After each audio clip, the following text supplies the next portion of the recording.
When you realize where your food and your nutrition and your medicines are coming from, you have a greater appreciation of what this area is, of what your land is. We've lost that real connection with the land, and I think we're seeing the result of that, and development and Western ideology and politics and capitalism all plays an integral part to how we develop land, how we use land, and there's an imbalance, and that's why we're seeing not only in British Columbia but around the world climate change, and in the end we all have to pay the price.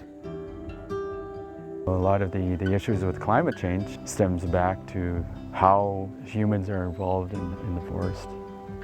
We're seeing a lot more forest fires because there's a lot of mismanagement, and one of the biggest issues is that we don't allow forest fires to take place.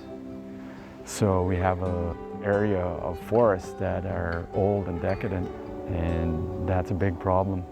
What we've learned through generations and generations and hundreds of years is that the fire is a very integral part of the forest. There's a certain window in time where our people, through our villages or in our land, would go out there and create fire. Over the last 100 years, we've taken that very integral part of the forest that, restarts the whole initiation of renewal, regrowth. If there was a lot more renewal, different species of trees would come back.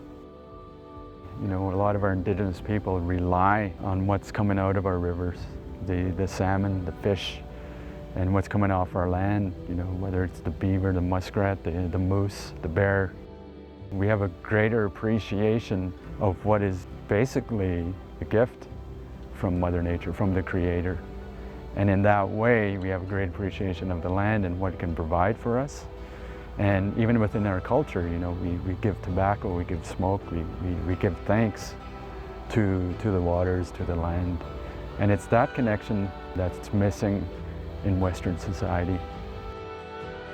I think as an Indigenous person in Canada or anywhere in the world, I think we could be a catalyst for change and realizing that, some of these things are worth fighting for, and basically we have to hold up each other, we have to support each other, and we have to make change.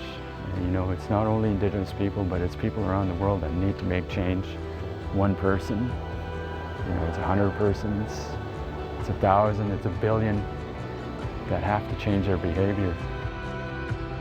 Until we overcome that really dominant paternalistic ideology, that we'll realize we have to do something now, and we have to control our behavior as human beings, and we have to do something about climate change.